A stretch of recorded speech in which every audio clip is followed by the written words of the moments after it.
Hello students, my name is Sanjeev and I am from A plus institute. तो इस video में आज हम क्लास 10th की जो बेसिक प्रोपोर्शनैलिटी थ्योरम है उसे हम समझेंगे। ये बेसिक प्रोपोर्शनैलिटी थ्योरम बहुत ही इम्पॉर्टेंट टॉपिक है जो हर साल पेपर में आता है। नियर अबाउट इस टॉपिक की जो वेटेज है, अगर हम मार्क्स के अकॉर्डिंग देखें तो ये 6 मार्क्स में जो सर्कल चैप्टर है और जो ट्रायंगल चैप्टर है उससे आता ही आता है। तो हम देखते हैं, इस थ्योरम को समझते हैं। थ्योरम की जो स्टेटमेंट है वो सामने आपको डिस्प्ले हो रहा होगा कि if a line is draw parallel to one side of a triangle, कि अगर कोई भी लाइन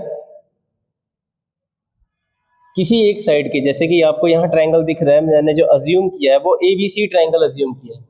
तो अभी मेरे केस में मैंने इस BC साइड के पैरेलल एक लाइन DE को ड्रॉ किया है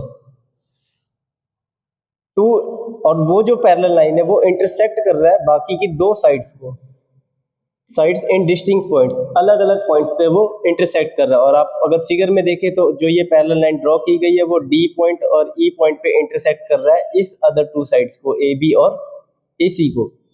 तो थ्योरम की जो स्टेटमेंट है वो कह रहा है कि अगर इस तरीके से ये लाइन हमने जो पैरेलल ड्रॉ किया है वो इंटरसेक्ट करता है तो वो जो बाकी की दो साइड्स है उसे सेम रेशियो में डिवाइड करेगा। मीन्स AD ओवर DB का जो रेशियो आएगा वो AE ओवर EC के इक्वल होने वाला है।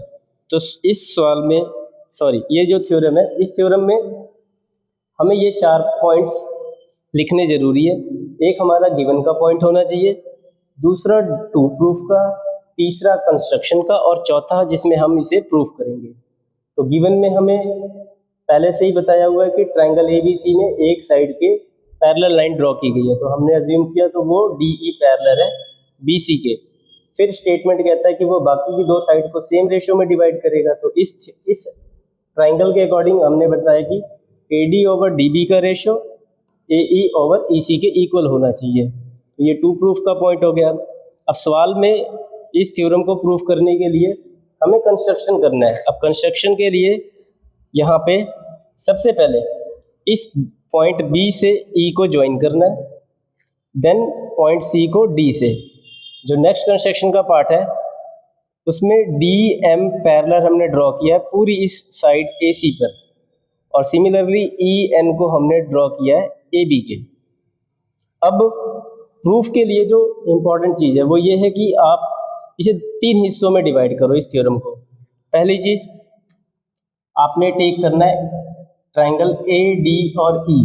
जब मैं इस ट्रायंगल ADE को अज्यूम कर रहा हूँ, ADE, और दूसरी ट्रायंगल आपने जो लेनी है वो एक हिस्सा BDE को लेना है, मतलब लेफ्ट साइड से सिर्फ आपने देखना है। तो इन दो ट्रायंगल्स को जब हम टेक करेंगे तो जो परपेंडिकुलर हमने लेना है एरिया कैलकुलेट करते वक्त वो EN को लेना है। तो सबसे पहले हमने ट्रायंगल ADE का एरिया लेना है, जो कि यहाँ पे आपको दिख रहा है कि एरिया अगर ADE का हम कैलकुलेट करते हैं तो हमें पता है ट्रायंगल का एरिया निकालने के लिए जो फॉर्मूला होता है वो होता है half multiply base into height.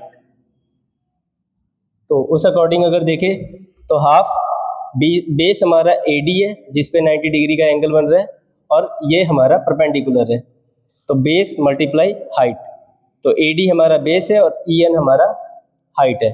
Similarly जो हमने दूसरा ट्रायंगल कहा BDE को, अब इस केस में क्या है कि इसे आप ऐसे देखो, इसकी शेप कुछ इस तरीके की है, ये रहा B, ये रहा D और ये रहा E। इस केस में जो हाइट बन रही है या ऑल्टीट्यूड बन रहा है वो एक्सटीरियर है, तो इसलिए बेस हमारा होगा हाफ मल्टीप्लाई बेस, बेस हमारा DB है, और हाइट हमारी जो ऑल्टीट्यूड हमारा है वो एक्सटीरियर है, इसलिए EN टेक किया गया। अब इन दो एरियाज का आपने रेशियो टेक करना है, जो कि यहाँ पे मैंने इन दोनों को डिवाइड फॉर्म में लिखा है। तो हम इन जब दो वैल्यूज़ को डिवाइड करते हैं तो हाफ से हाफ कट गया, EN से EN, और हमें जो रेशियो मिला है वो AD ओवर DB मिला है, जिसे हमने नाम देना इक्वेशन फर्स्ट का। अब इसी तरीके से हम यही सारा पार्ट, जिसे मैंने बोला था कि 3 पार्ट में हम इस चीज़ को करेंगे, तो फर्स्ट पार्ट हमने कंप्लीट कर लिया। अब सेकंड पार्ट जब हम करते हैं तो सेकंड पार्ट में ये जो चीज़ मैंने आपको यहाँ से डिस्प्ले किया लेफ्ट साइड से, अब इसे अज्यूम करो आप राइट साइड से,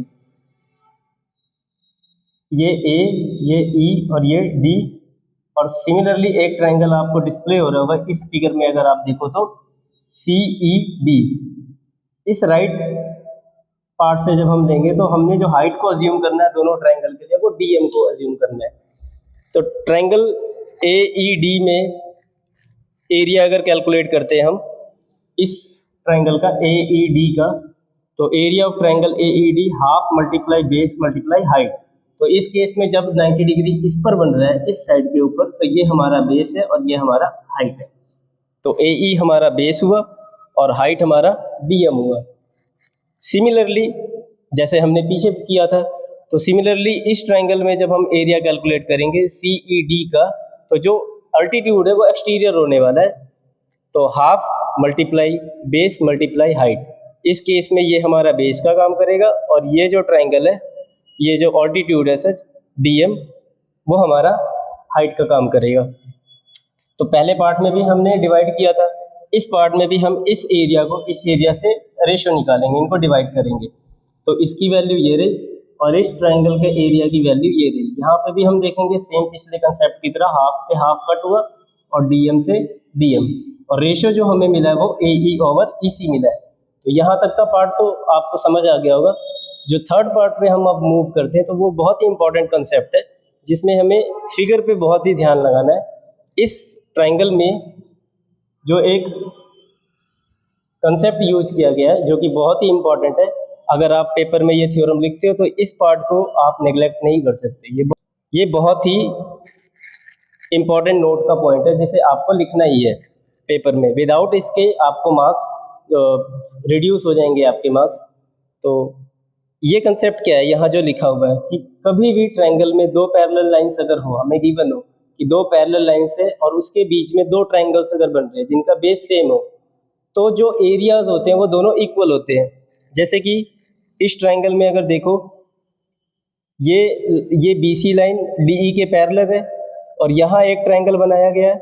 सिमिलरली CED भी ट्रायंगल बना हुआ है और जिनमें दोनों का जो बेस है वो DE है। तो कंसेप्ट में जो नोट का पॉइंट है वो यही है कि कभी भी दो पैरेलल लाइंस के बीच में अगर दो ट्रायंगल बन रहे हैं और उनका बेस अगर सेम है, तो उन दोनों ट्रायंगल्स के जो एरियाज होते हैं वो इक्वल होते हैं। इसीलिए मैंने एरिया ऑफ ट्रायंगल BDE को इक्वल लिखा है triangle area of triangle CED के।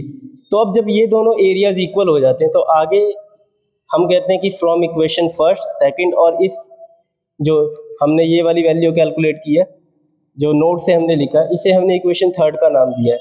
तो इक्वेशन फर्स्ट सेकंड थर्ड से ये चीज़ प्रूफ हो जाती है। बट ये डिटेल मैं आपको आगे कि इक्वेशन 1, 2 एंड 3 से ये चीज़ कैसे आया इसको हम आगे देखते हैं। एरिया ऑफ ट्रायंगल ADE और एरिया ऑफ ट्रायंगल BDE को जो हमने कैलकुलेट किया था वो था AD ओवर DB। इसे हमने इक्वेशन फर्स्ट का नाम दिया था।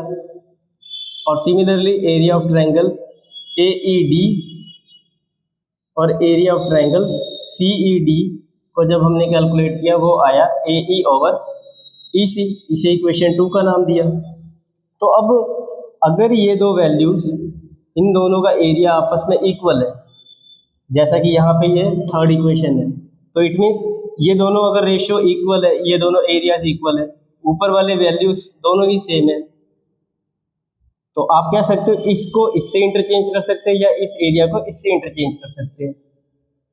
तो area of triangle ADE over area of triangle BDE, अगर मैं इसे चेंज कर दूं तो मैं इसे ऐसे लिख सकता हूं कि ये triangle area of triangle ADE, और क्योंकि BDE का एरिया CED के इक्वल है तो मैं चेंज कर सकता हूं इसे यहाँ पे, जिससे कि इसका जो रेशियो निकाला हुआ है वो है AD ओवर BB, और इस वाले का रेशियो जो हमने निकाला था वो था AE ओवर EC। और इस अकॉर्डिंग जो थ्योरम की जो डिमांड थी, जो प्रूफ था, वो हमने यहाँ पे देखा कि इक्वल आ गया। तो आई होप कि आपको ये थ्योरम अच्छे से समझ आया होगा। अगर किसी पॉइंट पे आपको लगता है कि चीज़ें नहीं समझ आई है, आप दोबारा इसे बैक स्टेप करके ज़रूर देखें और ज़्यादा से ज़्यादा इस वीडियो को शेयर करें और चैनल को सब्सक्राइब करें। मिलते हैं अगले वीडियो में। धन्यवाद।